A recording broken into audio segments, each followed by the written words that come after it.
할렐루야. 만나서 반갑습니다. 환영합니다. 우리 옆 사람과 함께 인사 나누겠습니다. 잘 오셨습니다. 네, 사랑합니다. 축복합니다. 우리 1층에 계신 우리 성도님들도 우리 함께 인사하겠습니다. 반갑습니다. 사랑합니다.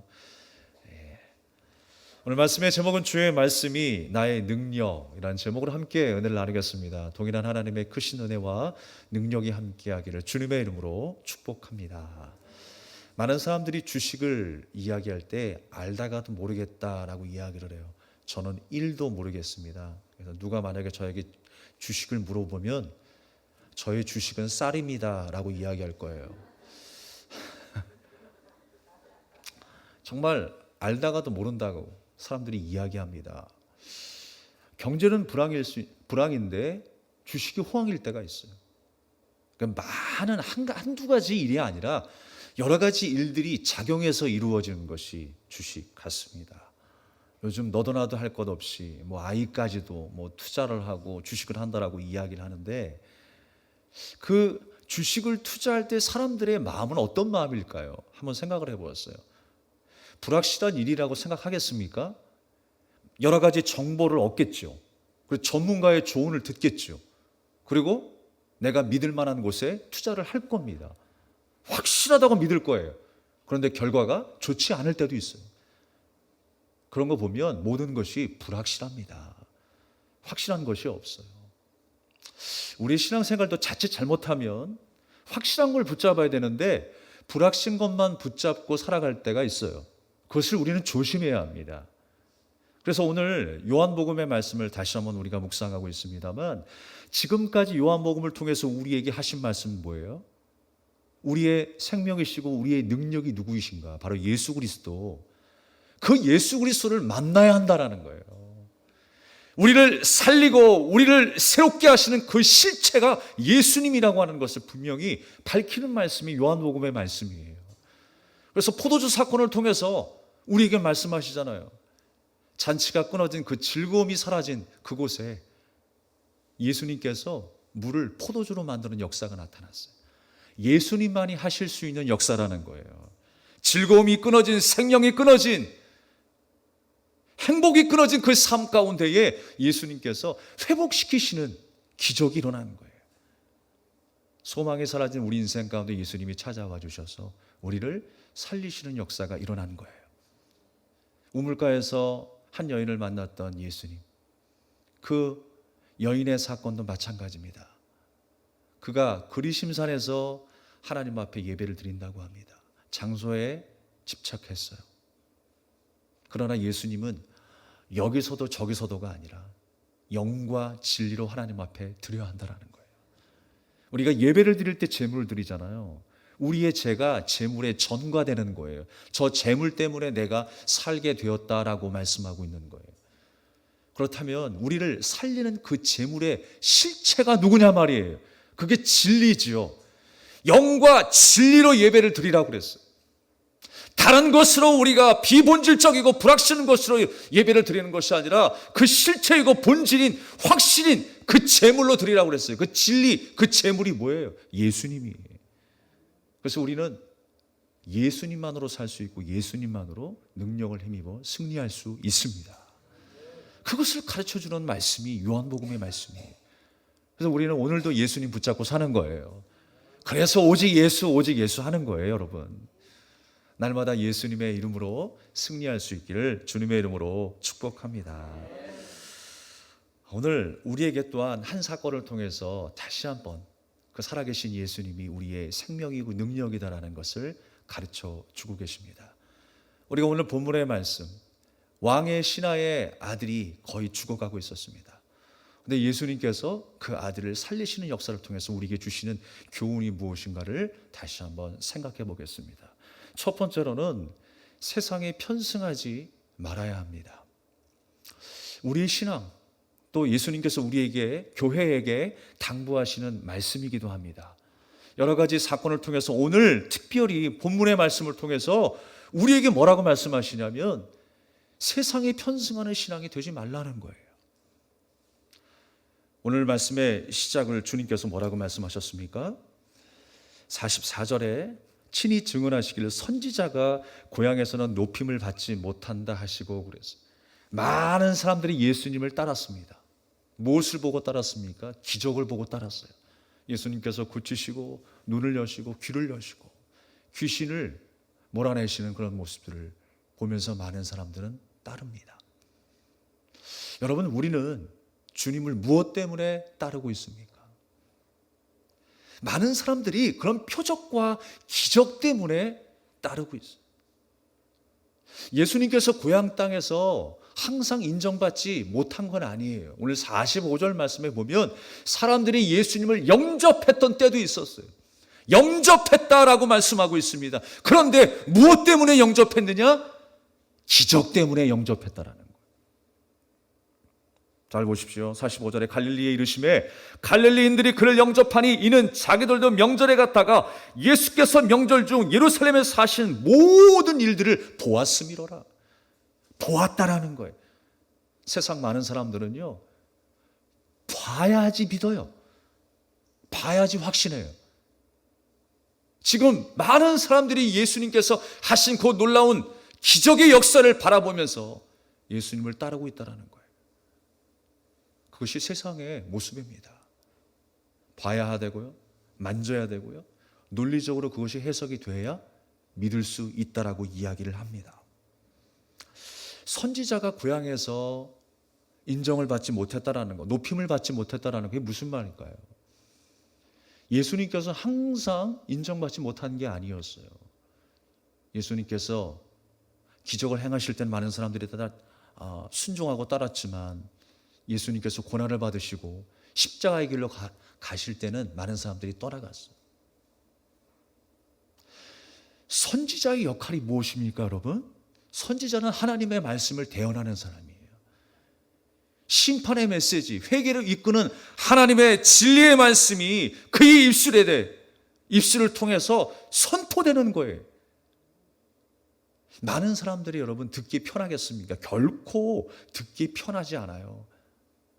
세상 많은 사람들이 내가 듣기 좋아하고 내게 유익이 되는 그 이야기를 듣기 원하지 가슴에 불편함이 오는 그 말씀을 듣기 꺼려한다라는 거예요. 고향 땅뿐만 아니라 세상 모든 사람에게 하나님의 말씀이 선포되질 때 불편할 수밖에 없어요. 그게 정상입니다. 하나님의 말씀이 우리에게 처음 다가왔을 때 우리는 불편하게 느꼈어요. 그런데 그 강권적인 하나님의 역사와 은혜가 우리를 다스리고 우리를 정복하심으로 말미암아 사망의 권세를 깨뜨리심으로 말미암아 우리가 주 안에서 참 평안함을 누리게 된 줄로 믿습니다. 선지자가 고향 땅에서 인정을 못 받았다. 사실 우리가 인간적으로 생각해 보면요, 그 익숙함이 사람을 존경하기가 참 힘들게 만드는 것 같아요. 익숙함이라는 거. 내가 저 사람을 너무 잘 알기 때문에, 어려서부터 많은 치부를 알기 때문에 존경하고 또 인정해 준다는 게 그렇게 쉽지 않은 일 같습니다. 우리 신앙의 공동체 안에서도 마찬가지인 것 같아요. 인간적인 면만 보면요, 오래가기 힘들어요. 조금만 우리가 함께 오랜 시간을 함께 보내잖아요. 우리 안에 다 바닥이 드러납니다. 민낯이 드러나는 거예요. 코로나19가 조금 길게 지속되니까 교회의 민낯이 다 드러나는 거예요. 우리 성도의 민낯이 다 드러나는 거예요. 하나님을 믿는다 하면서, 하나님을 신뢰한다 하면서도 연약한 우리의 모습을 보이잖아요.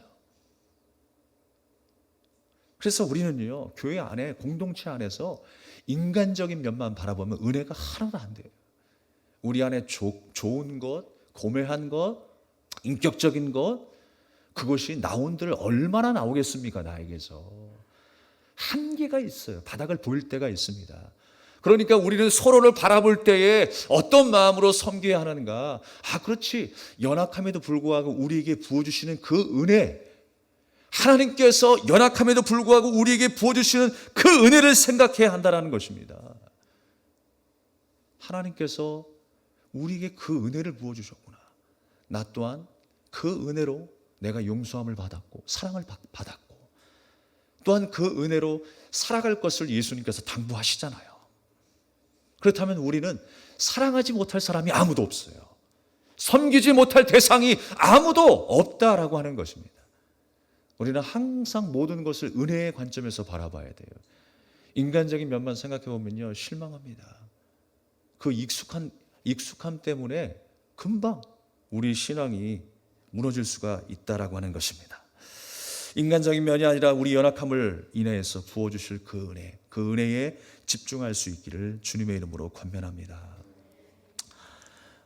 그래서 애통하는 자가 복이 있고 심령이 가난한 자가 복이 있다. 이런 말씀에 많은 사람들이 귀 기울이지 않고 반응하지 못할 수 있습니다. 고향 사람이라고 해서 또 인정받지 못할 수도 있어요. 그러나 중요한 것은 뭐냐면 그러한 익숙해서만이 아니라 사람들은 자기가 듣고 싶어하는 소리가 있다라는 거예요. 자기가 원하는 메시지가 있다라는 거예요. 그걸 만족했을 때 좋아한다라는 거예요. 지금 많은 사람들이 기적을 바라고 있습니다. 그래서 예수님을 따르고 있는 거예요. 그 기적이 하나님의 살아계심의 증거라고 믿고 있는 것입니다. 그러나 분명한 것은 성경은 우리에게 그것을 표적이라고 말하고 있어요. 표적이라고 하는 말은 뭐냐면 목적이 있는 거예요. 목적. 그 목적을 우리는 잃어버려서는 안 됩니다. 하나님께서 왜 우리 가운데 고난을 주시고 또 기적을 행하시고 놀라운 일들을 경험하게 하시는지 우리는 그 실체로 나아갈 수 있어야 돼요. 분명한 목적이 있다는 거예요. 그 목적을 우리가 기억해야 한다는 것입니다. 많은 사람들이 그래요. 어떤 교회가 부흥하는가? 여기에 수많은 논리가 작용할 거예요. 이렇게 하면 부흥할 것이다. 저렇게 하면 부흥할 것이다. 건물이 세워져야 하고요. 설교가 좋아야 되고요. 장로가 부자여야 하고요. 시설이 좋아야 하고요. 학력이 높은 자가 많아야 되고요. 이런 어떤 비본질적인 논리들을 많은 사람들이 생각할 것입니다. 그러나 그 모든 것들이 필요하다고 해도 보조도구일 뿐이에요. 보조도구. 많은 세상의 사람들이 하나님을 알지 못하고 예수 그리스도를 인격적으로 만나지 못하는 많은 사람들이 구하는 것이 바로 이런 것이라는 거예요. 주님을 따르고 있지만 그들이 원했던 것은 바로 예수님의 행하시는 기적에 불과했어요. 그 속에 역사하시는 하나님의 아들, 생명의 아들 예수님을 진짜 만나지 못했던 거예요. 우리가 오늘 이 시간 예배를 통하여 우리는 주님을 만나야 합니다. 우리의 삶 속에서 날마다 주님과 동행하는 인생이 되기를 주님의 이름으로 축복합니다. 그래서 여러분, 우리는 제대로 들어야 되고 말씀을 제대로 순종하는 삶이 되어야 하는 거예요. 세상의 성공 방식을 따르는 것이 아니라 주님의 말씀을 따를 수 있는 주님의 자녀가 되어야 할 줄로 믿습니다. 요한복음 2장 23절 24절의 말씀에 보면 6월절에 예수께서 예루살렘에 계시니 많은 사람이 그의 행하시는 표적을 보고 그의 이름을 믿었다 그랬어요. 예수는 그의 몸을 그들에게 의탁하지 아니하셨으니 이는 친히 모든 사람을 아심이요 그랬어요. 그들의 심령을 예수님께서 지금 꿰뚫고 보고 계시는 거예요. 그들의 마음의 상태가 어떤 상태인가 예수님을 알고 계신다니까요. 그들이 나를 믿는 것이 기적 때문에 믿는 거라는 거예요. 그랬더니 예수님이 하신 말씀이 뭐라고 해요? 예수는 그의 몸을 그들에게 의탁하지 아니하셨다라고 말씀하고 있어요. 그들과 연합하지 아니하고 동행하지 아니하고 그들과 함께하지 아니한 거예요. 여러분, 주님이 우리를 바라보실 때에 어떤 기준으로 바라보시냐면 저 친구가 나하고 연합할 대상인가? 그걸 지금 예수님께서 말씀하시는 거예요. 전혀 주님의 뜻과 맞지 않은 신앙생활. 주님은 동행하기 원하시고 연합하기를 원하시는데 전혀 생각이 다른 데 있어요. 그 기준이 다른 데 있어요. 그러면 예수는 그의 몸을 그들에게 의탁하지 아니했다 그랬어요. 우리가 주님과 연합하는 것이 승리입니다. 주님과 동행하는 것이 축복입니다. 그 사실을 기억할 수 있길 바랍니다. 사람들이 예수님을 영접하고 있지만 모두 기적을 빼면 예수님을 인정하지 않을 사람들이었어요. 그들의 믿음은 온전한 믿음이 아니었습니다. 하나님을 사랑하십니까, 여러분? 하나님을 경배하십니까? 그렇다면 하나님의 사랑이 일방적이어서는 안 돼요. 상호적으로 일어나는 게 사랑이죠. 고린도전서 13장에 나타난 사랑의 메시지는 무엇입니까? 사랑은 오래 참고, 사랑은 온유하며 투기하지 아니하고 자기 유익을 구하지 않는다 그랬어요. 자기 유익을 위하여 구하지 않는다. 내게 어떤 조건이 없을지라도 그 자체로 내가 사랑하는 거예요. 믿을 만한 뭔가가 보이기 때문에 내가 믿고 사랑하는 것이 아니라 그것이 없어도 나는 사랑할 수 있다라는 거예요. 그게 자기의 유익을 구하지 않는 거예요. 그런데 많은 사람들이 예수님을 따르는 그 심령은 어떤 마음이었습니까? 자기의 유익을 구하는 마음이, 자기에게 유익이 되니까 예수님을 따라가는 거예요. 정말 오래 갈 수 있는 우리 관계가 어떤 관계일까요? 자기 유익 때문에 그 사람을 만난다면, 한 사람을 만난다면 그 관계는 오래 가지 못합니다. 만약에 상대방이 실패하거나 누구에게 욕을 먹거나 공경에 처했을 때 버리고 도망간다니까요. 아무 조건이 없어도 우리는 사랑할 수 있어야 돼요. 예수님이 나를 먼저 그렇게 사랑하셨어요. 아무 조건이 없음에도. 예수님께 무슨 유익이 되겠습니까? 십자가에 매달려 죽으시는데. 그런데 주님의 유익을 구하지 않고 나를 사랑해 주셨다는 거예요. 보이지 않아도 사랑하는 거예요. 만져지지 않아도 사랑하는 거예요. 내게 유익이 오지 않아도 사랑하는 거예요. 주님이 나를 그렇게 사랑해 주셨습니다. 주 안에 있는 우리도 그렇게 사랑하라는 거예요.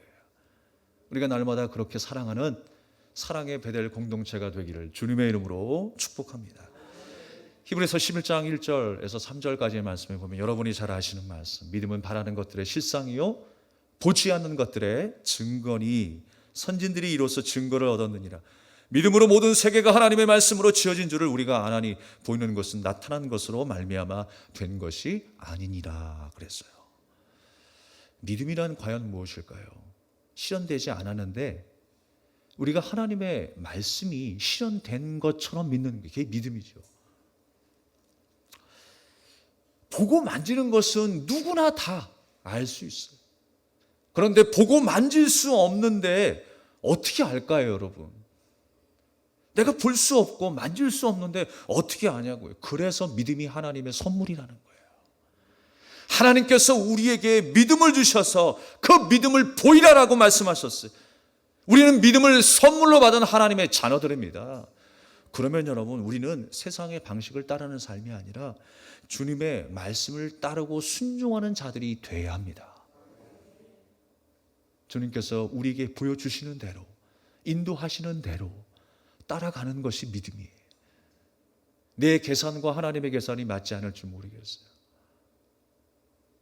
내가 바닥을 치는 인생 같고 갈 길을 잃어버린 것 같은 그런 인생이지만 오늘 찬양했던 내용처럼 주가 일하시네. 주님이 일하실 것을 믿고 따라가는 것입니다. 오늘 46절의 말씀이 아니라 히브리서 11장 1절의 말씀처럼 우리 안에 그러한 믿음이 있기를 간절히 소망합니다. 우리에게 그 믿음을 주셔서 그 믿음대로 살아내기를 주님은 간절히 원하고 계시는 거예요. 세상에 편승하지 말고 세상이 원하는 성공 방식, 그 화려함에 우리 마음을 빼앗기지 말고 우리가 정말 믿음으로 하나님 앞에 온전히 세워져 있기를 주님의 이름으로 축복합니다. 두 번째로는 우리에게 주신 교훈의 말씀이 무엇이냐? 말씀에 집중하는 생활이 되라라고 하는 거예요. 말씀에 집중하는 생활이 되라. 오늘 한 사건이 나타났습니다. 왕의 신하 중에 한 사람이 나타났고 또 그 신하의 아들이 병들어 죽게 되었대요. 거의 죽을 위기에 있어요. 그때에 예수님 앞에 찾아왔습니다. 살려달라고 애원을 합니다. 그랬을 때 예수님께서 뭐라고 말씀하세요? 50절에 예수께서 이르시되 가라, 내 아들이 살아있다 하시니 그 사람이 예수께서 하신 말씀을 믿고 가더니 어떻게 했다고요? 그 말씀을 믿고 갔다 그랬어요. 우리가 지금 앞전에 첫 대지에서는 기적에 집중하는 사람이 있었고 또 어떤 사람은 말씀에 집중하는 사람이 있었다라는 거예요. 그것을 예수님께서 우리에게 강조하고 있는 것입니다. 대조하면서 말씀에 집중하는 인생이 되기를 주님은 간절히 원하고 계세요. 또 하나의 사건을 통해서 그 말씀이 능력이고 그 말씀이 생명이라고 하는 것을 우리에게 보여주고 있는 것입니다. 그 말씀을 이제 믿고 갑니다. 가는 도중에 하인들이 나옵니다. 만나서 이야기를 합니다. 어떻게 됐어? 어떻게 됐어? 살아났어! 그 소식을 들은 거예요. 그런데 그의 아버지가 얼마나 기뻐했겠습니까? 그의 아버지가 얼마나 감격했겠습니까? 그런데 그 상황과 그 예수님이 하신 말씀의 그 시간대를 보니까 동일한 시간이었어요. 예수님께서 살아났다 라고 하실 때, 그가 살아있다 라고 하는 그 말씀이 선포되는 그 순간에 아들의 병이 낫게 된 거예요. 할렐루야. 그러면서 여러분 뭐라고 이야기합니까? 53절에 그의 아버지가 예수께서 내 아들이 살아있다 말씀하신 그때인 줄 알고 자기와 그 온 집안이 다 믿으니라 그랬어요. 믿었다라고 해요. 하나님의 말씀이 선포되는 그 순간에 기적이 일어나는 거예요. 그것을 지금 사람들이 알게 된 것입니다. 그러니까 병을 고침받아서 놀란 것도 있겠지만 더 놀란 사건이 뭐예요? 예수님의 말씀이 능력이구나라고 하는 사실을 놀란 거예요. 예수님께서 말씀하신 그 말씀이 우리에게 힘이고 능력이고 생명이구나라고 하는 사실을 믿게 된 거예요.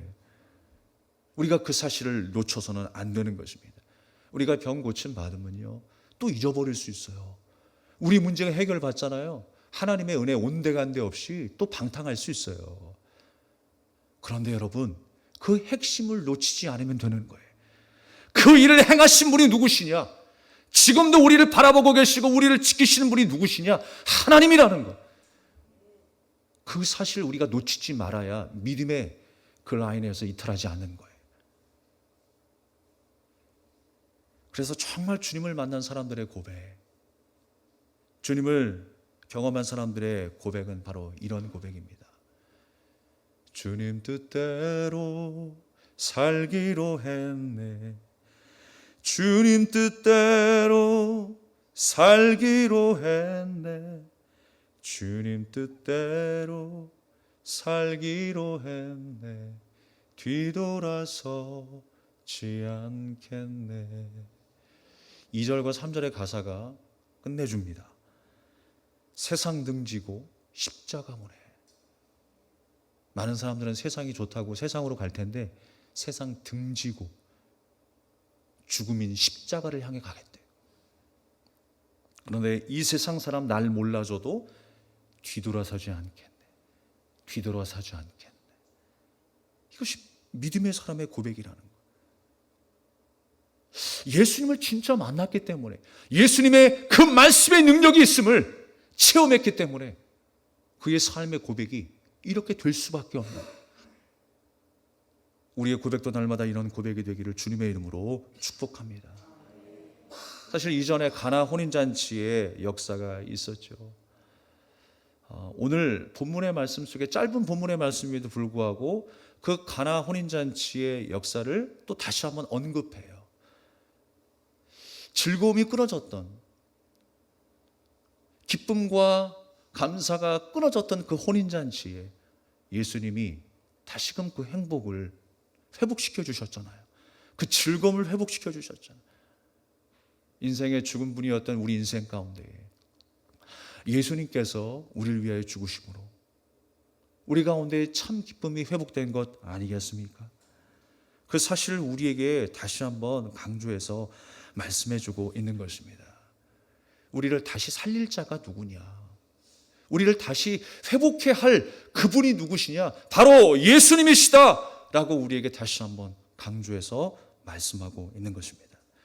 우리는 주님에 집중해야 되고 우리는 주님의 그 말씀에 집중하며 살아야 할 줄로 믿습니다. 우리가 교회 안에 있다고 해서 끝까지 믿음의 사람으로 살아간다는 그 생각 속에 여러분 안심하지 마십시오. 나의 믿음을 내가 장담할 수 있습니까? 내가 확신할 수 있습니까? 결코 그렇지 않아요. 내가 좀 거룩하게 살 때는요, 그렇게 느껴질지 모르겠어요. 그러나 조금만 마음이 연약해지고 나태하게 신앙생활을 하게 되면 금세 불확실해지는 것이 우리의 모습이에요. 내 안에 기대할 것은 하나도 없기 때문에 늘 우리는 염려와 불안 속에서 살아갑니다. 그러나 나에게 믿음 없음을, 확신 없음을 한탄하며 사는 그 가운데서도 우리가 주님을 의지하며 주님을 바라보는 은혜의 삶을 살아가게 되는 것, 그것이 우리에게 축복인 줄 믿습니다. 하나님은 그런 우리의 삶을 기뻐하시는 거예요. 치고받고 넘어지고 일어나면서 다시 한번 회복하고 깨지면서 그렇게 하나님을 바라보기를 간절히 원하고 계세요. 오늘을 향한 하나님의 간절한, 우리를 향한 그 소원함이 무엇인가? 오늘도 그리스도인으로 살아가는 그 모습, 하나님의 말씀에 순종하는 그 모습을 하나님이 기뻐하세요. 우리의 부족함, 우리의 과거, 우리의 정말 부족한 모습을 다 알고 계셔요. 그런데 오늘 다시 한번 하나님의 귀한 자녀로 살아가기를 간절히 원하고 계시는 거예요. 우리의 과거를 잊어버리고 또 우리의 앞으로 일어날 일들을 두려워하지 아니하고 전능하신 하나님을 온전히 바라보는, 그렇게 하루하루 승리하는 저와 여러분 되기를 주님의 이름으로 축복합니다. 병을 고침받았다고 해서 다시 병에 걸리지 않는 게 아니에요. 인생의 문제를 해결받았다고 해서 그 문제가 또 생기지 않을 법이 없어요. 제가 짧은 시간 목회 생활을 하면서 경험하게 된 것은요, 문제가 해결되면 그 해결된 시간들이 좀 지속될 줄 알았어요. 근데 금세 또 문제가 찾아오더라고요. 시험의 연속이고 문제의 연속이고 고난의 연속이더라고요. 그런데 하나님께서 깨닫게 하시는 것은 그 모든 과정 속에서 우리를 연단하고 계신다는 걸 깨달았어요. 말로만이 아니라 그냥 우리 생각 속에 머무는 그런 생각이 아니라 실질적으로 체험하게 하시더라고요. 사람이 할 수 있는 일이 아무것도 없구나. 우리가 계산대로 착착착 계획대로 이끌어갈 수 있는 것이 아무것도 없구나. 하나님이 하시는구나. 주님이 일하시는구나. 라고 하는 사실을 깨닫게 되는 것입니다. 그러면서 또 다시 한번 생각하게 돼요. 늘 그런 연약함 속에 있지만, 그런 불안감 속에 우리가 살아가면서 안절부절하게 되지만 결국 나와 성도 개개인을 위한 하나님의 연단이구나 라는 생각을 하게 됩니다. 인생 가운데 여러 가지 문제를 만나고 병이 걸리기도 하고 죽음이 찾아오기도 하고, 그렇지만 그 이후의 삶을 예수님이 우리에게 말씀하고 계세요. 우리는 그 예수님의 말씀에 귀를 기울여야 합니다. 많은 사람들, 세상의 많은 사람들이 이야기는 그렇습니다. 평균 수명을 다하지 못하면 불행한 인생이에요. 그러나 더 불행한 인생은 주님을 만나지 못하는 인생이에요.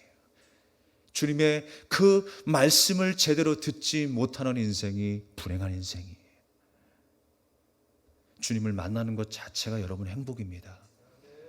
주님을 따르고 주님의 말씀대로 오늘도 우리가 신앙생활하고 있는 그 시간 자체가 우리에게는 축복인 줄 믿습니다. 우리는 그 사실을 분명히 붙잡고 살아야 되는 거예요. 끝까지 말씀을 붙잡고 살아가는 승리하는 인생이 되기를 간절히 소망합니다. 내 안에 기대할 것은 없지만 그 어떤 조건 때문에 예수님이 나를 사랑하시는 것이 아니고 부족함에도 불구하고 나를 사랑하셨다라고 하는 사실, 주님의 그 말씀에 귀 기울여야 한다는 것입니다. 그리스도인은요, 살아가면서 그렇습니다. 수많은 일들을 경험합니다. 물론 기적도 경험합니다. 우리가 그리스도인은 기적과 상관없다 이런 말씀이 아니에요. 주님께서 때때로 우리에게 기적을 베푸실 때가 있어요. 그런데 그 기적이 우리에게 무슨 의미냐? 우리를 세우시고 잡으시고 성숙하게 만드시기 위한 하나님의 방편이었다는 걸 깨닫게 됩니다. 병을 고쳐주심도, 고쳐주시지 않는 것도, 응답하심도, 응답하지 않는 것도. 어떤 사람은 그래요. 기도하면 하나님께서 다 이루어 주신대. 근데 어떤 사람은 그래요. 기도하는데 한 번도 응답받은 적이 없대. 그러면 응답이 없는 그 사람은, 그 사람의 하나님은 죽은 하나님이십니까? 절대로 그렇지 않아요, 여러분. 하나님은 여전히 살아계십니다. 각각 개개인을 향한 하나님의 방법이 다를 뿐인 거예요. 어떤 사람에게는 부자로 살아가지만 어떤 사람은 가난한 인생으로 살 수 있어요. 어떤 사람은 연약한 몸을 안고 살아가지만 어떤 사람은 건강한 모습으로 살아갈 수 있어요. 그러나 여러분, 하나님은 여전히 살아계세요. 우리를 향하신 하나님의 방법이 다를 뿐인 거예요. 틀린 게 아닙니다, 여러분. 우리를 향하신 하나님의 방법이 다 다르게 나타나고 있는 것입니다. 어떤 사람도 그렇게 이야기합니다. 물질이 부족한 가운데 있었는데 하나님께 기도하였더니 기가 막힌 타이밍에 하나님이 응답하셨대요. 그것을 간증합니다. 그러면 그 간증을 듣는 사람들은 어떤 반응을 일으킵니까? 아, 그렇지. 나도 지금 너무나 부족한 상태인데 그 기가 막힌 타이밍 가운데 하나님께서 내게 채워주시기를 또 간절히 기도하는 거예요. 그것만 있는 게 문제인 것입니다. 문제는 너도 나도 그 기가 막힌 타이밍만 기억하는 게 문제예요. 살아서 역사하실 하나님, 나를 온전하게 하실 하나님을 신뢰하는 그 믿음은 온데간데 없고 기가 막힌 타이밍 가운데 채워주실 그 물질만 바라보는 것이 문제다라고 하는 것입니다. 다른 것은 일체 생각하지 못한다라는 거예요. 솔직히 채워주실 것에 대해서 싫어하는 사람들이 누가 있겠어요? 나를 만족시킬 것에 초연한 사람들이 누가 있겠냐고요. 많은 사람들이 그 사실 앞에서, 그 실체 앞에서 흥분하면서 기뻐할 것입니다. 그리고 자랑할 것입니다. 그러나 여러분, 그것은 하나님의 목적이 아니에요. 나를 더 겸손하게 만드시기 위해, 나를 더 성숙하게 만드시기 위해서, 나를 더 각각 그리스도와 연합하여 성숙한 인간으로 만드시기 위해서 기적이 있는 것이고 응답이 있는 것이고 회복이 있는 줄로 믿습니다. 그게 하나님의 목적이라는 거예요. 우리는 고난을 통해서 하나님의 목적을 바라볼 수 있는 눈을 가져야 합니다. 그 신앙으로 우리는 살아갈 수 있어야 한다는 거예요. 겸손해야 되고 우리는 더 성숙해야 됩니다. 여러 가지 고난을 만나는 우리 현실 속에서 우리가 다시 한번 하나님이 이끄시는 그 목적을 분명히 바라볼 수 있기를 주님의 이름으로 축복합니다. 우리가 인간적으로는 기뻐할 일이 하나 없어도 우리는 이미 기적을 체험한 자예요. 주님이 우리에게 주신 고유의 기쁨이 뭔가를 아는 사람들이에요. 그 기쁨을 방치하지 마시고 그 기쁨을 꺼내십시오. 여러분의 인생 가운데 꺼내십시오. 이것이 내게 주신 하나님의 기쁨이라고 하는 것을 자랑하고 찬양하십시오. 그 믿음의 고백 속에 우리 현실의 삶도 회복될 줄로 믿습니다. 주님 때문에 소망이 있다고 말해야 하고 주님 때문에 행복하다고 말할 수 있는 것, 바로 그 사람이 진정한 그리스도인입니다. 예수님 때문에 형제를 사랑하고 예수님 때문에 자매를 사랑하고 용서할 수 있는 것이 바로 우리의 능력인 것입니다. 베트남의 웬 캄벤이라고 하는 목사님이 계세요. 그 목사님의 간증을 들었습니다. 베트남에서 신앙생활을 하는 가운데 아이들을 모으고 성경 공부를 하기 시작했었대요. 여러 가지 문제가 있는 그 아이들이 모여서 또 가난하고 또 여러 가지 또 문제 속에서 방황하고 있는 그 친구들에게 하나님의 말씀을 전하기 시작했습니다. 그들이 변화하는 모습을 보게 되었어요. 그 순간 너무나 행복했습니다. 그런데 시간이 더할수록 회의가 일어났어요. 왜 이렇게 저렇게 아이들은 변화하기 시작하고 뜨거워지기 시작하는데 왜 나는 변하지 않지? 라는 생각을 하게 되었대요. 그러면서 마음속에 전쟁이 일어나기 시작했습니다. 하나님, 왜 나는 변하지 않는 것입니까? 주님은 살아계십니까? 갈등이 일어나기 시작했어요. 그 가운데 하나님이 주신 감동은 내가 하나님을 간절히 찾지 않았다는 걸 깨닫게 되었대요. 내가 전심으로 하나님을 찾지 않았구나. 그때 이 목사님은 하나님 앞에 간절히 기도했습니다. 주님, 나를 변화시켜 주시옵소서. 주님, 나를 새롭게 하여 주시옵소서. 그랬을 때에 하나님께서 큰 은혜를 부어주셔서 다시 한번 새로운 은혜를 체험하게 되었어요. 하나님의 살아계시고 나와 함께 하심을 경험하게 되었어요. 그리고 그 이후에 그가 결단하게 되었는데 선교사가 되어서 하나님의 말씀을 전해야 되겠다는 결단을 하게 되었습니다. 그래서 한국에 신학을 공부하기 위해서 오게 되었습니다. 한국 생활이 좋을 수가 있겠습니까? 돈도 없죠. 또 육체도 약한 상태에 있었고 또 아는 지인도 없었고 여러 가지 어려운 그 환경 속에서 생활을 하게 되었어요. 지하에 살면서 라면만 한 달 동안 먹고 살았던 적도 있었고요. 세차장 일들을 하면서 여러 가지 아르바이트 일을 하면서 삶을 전전긍긍 이어가게 되었습니다. 말 그대로 근근히 이어가는 삶이었습니다. 그런데 점점 이 몸에 문제가 생기기 시작했습니다. 세차장 일을 하다 보니까 독한 어떤 그런 왁스와 세제를 사용하다 보니까 그런 냄새들이 좋지 않았나 봐요. 폐에 이상이 있어서 병원에 가기 시작했습니다. 나중에 병원에 가서 의사의 진단을 받았는데 폐암 사기라고 하는 진단을 받게 되었습니다. 그는 하나님 앞에 원망하기 시작했습니다.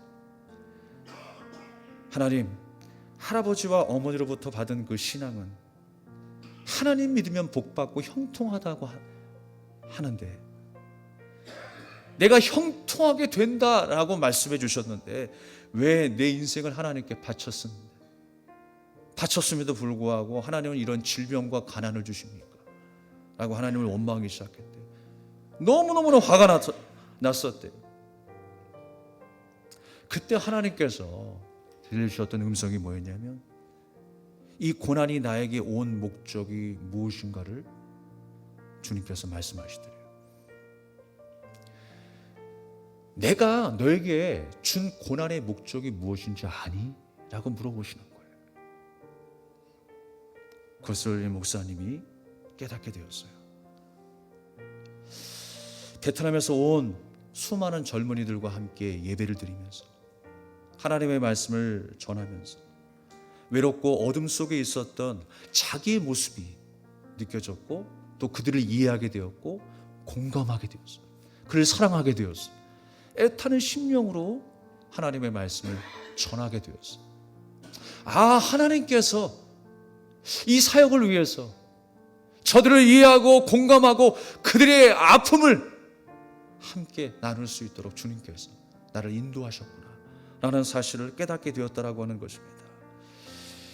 예수님도 고난받을 이유가 없는데 그 고난을 겪으셨던 것처럼 멸시를 당한 것처럼 주님께서 그 목적을 이루기 위해서 인류를 살리시기 위해서 고난받았던 것처럼 하나님께서 나에게도 그렇게 고난을 허락하셨구나 라고 하는 사실을 깨달았다라는 거예요.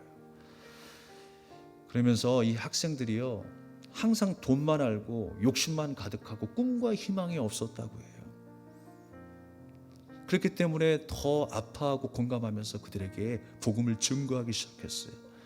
하나님의 말씀대로 바르게 살기를 권면했다라는 것입니다. 그러면서 오히려 힘든 가운데서도 노숙자 사역을 하고 또 많은 사람들에게 사랑을 베푸는 그 사역들을 하고 계십니다. 그 목사님은 여전히 투병 중에 계시지만 이렇게 이야기를 해요. 고난이 올 때 원망하지 말고 기쁘게 받아야 합니다 라고 말씀을 하세요. 고난이 올 때 이유를 묻지 말고 하나님의 목적을 찾으십시오 라고 이야기를 해요. 쉽지 않은 이야기입니다. 그러면 하나님께서 극복할 힘을 주십니다 라고 말씀을 하세요. 여러분 고난을 만나셨습니까? 이유보다 하나님의 목적을 찾으십시오. 주님이 지시하신 그 방향으로 우리는 걸어가기만 하면 되는 것입니다. 주님이 이루시고 주님이 열매 맺게 하실 때가 있을 것입니다. 웬 캄빈 목사가 또 이렇게 이야기를 했어요. 지금의 모든 것은 도전이고 기쁨입니다. 저의 꿈은 여전히 공산주의 나라인 그 베트남에 가서 크리스천 학교를 세우는 것입니다 라고 밝혔어요. 지금 외적으로 변한 것은 아무것도 없습니다. 오히려 인간적으로는 더 막막합니다. 하지만 저에게는 소망이 있습니다. 하나님을 만난 기적 중에 기적. 하나님의 말씀을 들고 전할 수 있는 그 기적 속에 살아가고 있습니다 라고 고백하고 있어요. 사랑하는 여러분, 오늘 말씀의 내용처럼 세상에 편승하지 아니하고 주님의 말씀에 집중하며 살아가는 순종의 삶, 그 승리의 삶이 한 주간 계속될 수 있기를 주님의 이름으로 축복합니다. 우리가 함께 이 찬양을 드리며 기도하겠습니다.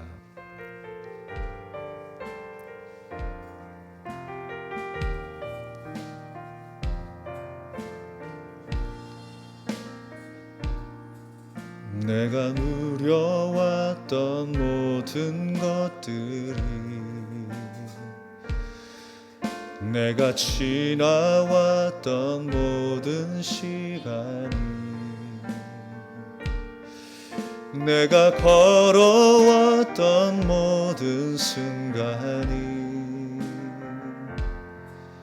당연한 것 아니라 은혜였소. 아침 해가 뜨고 저녁에 노을, 봄의 꽃향기와 가을의 열매,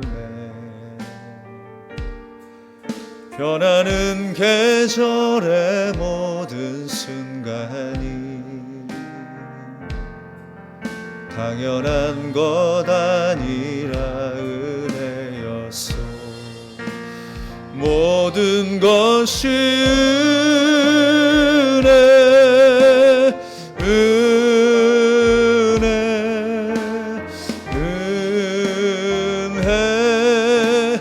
한없는 은혜, 내 삶에 당연한 것 하나도 없었던 것을, 모든 것이 은혜였소. 내가 하나님의 자녀로 살며 오늘 찬양하고 예배하는 삶, 복음을 전할 수 있는 축복이 당연한 것 아니라 은혜였어. 모든 것이 은혜,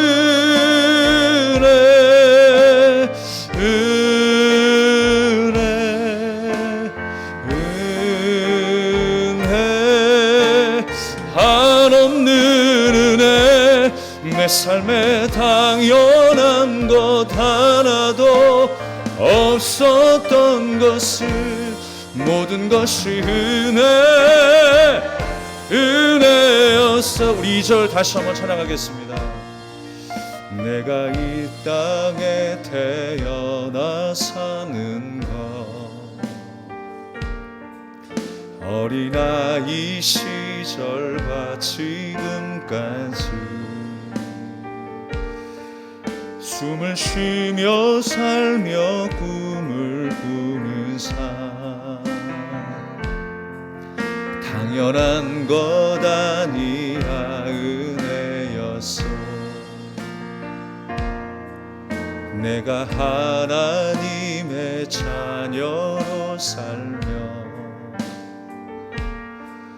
오늘 찬양하고 예배하는 삶, 복음을 전할 수 있는 축복이 당연한 것 아니라 은혜였소. 모든 것이 은혜,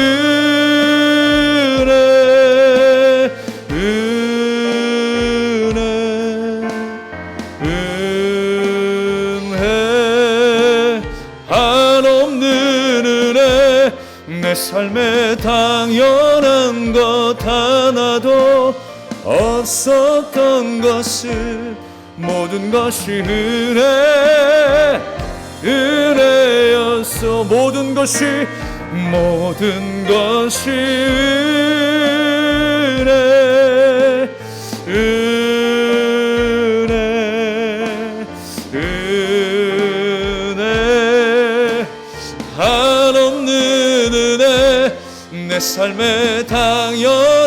것 하나도 없었던 것을 모든 것이 은혜였어. 모든 것이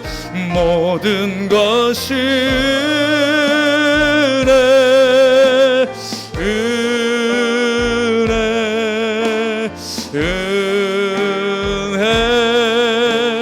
한없는 은혜. 내 삶에 당연한 것 하나도 없었던 것을 모든 것이 은혜였어. 우리 함께 주신 말씀을 기억하면서 기도하기를 원합니다. 이 땅의 모든 것은 사라지지만 영원히 사라지지 아니할 그 기쁨, 그 소망, 바로 그 은혜를 예수님께서 우리에게 허락하셨습니다. 우리는 예수님 붙잡고 살아야 하는 것입니다. 우리는 예수님을 의지하고 살아야 하는 것입니다. 우리가 하루를 살아도 주님의 간절한 우리를 향한 소원함은 우리가 그리스도인이 되어가는 거예요. 그리스도인이 되어 살아가는 거예요. 하나님, 우리 한 주간의 삶이 그리스도로 충만하게 하여 주시옵소서. 주님의 말씀을 붙잡고 살아가는 승리의 삶이 되게 해달라 우리 간절한 마음으로 기도하겠습니다. 하나님 아버지, 은혜를 감사드립니다. 주의 말씀이